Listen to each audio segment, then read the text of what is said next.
규제 지역을 해제하겠다. 서울, 세종시, 그다음에 수도권 지역을 제외한 나머지 지역에 있었던 규제 지역을 해제하겠다라고 발표를 했습니다. 그리고 오늘 국토부 장관이 공식적으로 언론을 통해서 발표한 것이 지금 거래 절벽, 아파트 거래가 없는 이유를 가격이 비싼 것이다. 그렇기 때문에 어쩔 수가 없다. 가격 하락은 어쩔 수 없는 것이다. 이런 뉘앙스로 언론 브리핑을 했습니다.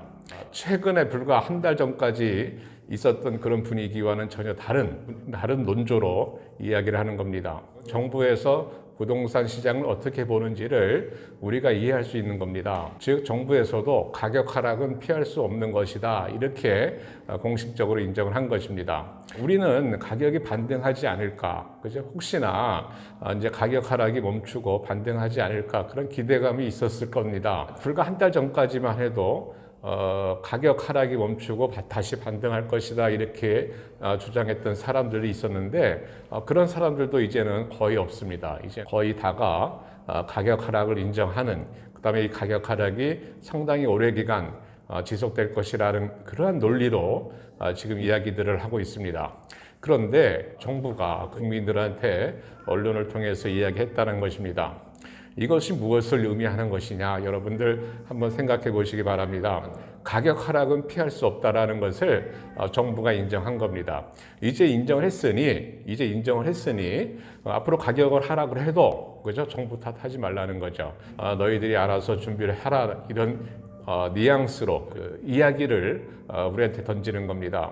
정부에서도 이렇게 손 쓸 수 있는 방법이 없는 겁니다. 정부에서도 가격 하락을 막을 수 있는 그런 특별한 방법이 없다라는 것을 공식적으로 인정한 겁니다. 이때까지 혹시나 반등하지 않을까 이런 생각을 했다면 정말 한 번 더 생각해 보시고 고민하시고 다음 선택을 하셔야 될 겁니다. 지금 이런 식의 보도 자료들이 갑자기 나오고 있는 거예요. 갑자기 일주일 전부터 이런 식의 보도 자료들이 나오고 있습니다. 그것이 일부 전문가들을 통해서, 정부 기관을 통해서 언론에 조금씩 흘러나오고 있었는데 오늘 국토부 장관께서 언론 브리핑을 통해서 못을 박은 거죠. 가격이 비싼 거다. 가격이 비싸서 가격이 하락하는 거다. 이렇게 공식적으로 인정을 한 겁니다. 이제 정부에서 인정을 했기 때문에 국민들 스스로가 이제 판단을 해야 되는 것입니다. 물론 여기서 우리가 모두가 예상하는 것과 반대로 시장에서는 반대의 현상이 나타날 수도 있습니다만은 그러기에는 너무나 주변 여건들 상황이 안 좋다 이거죠.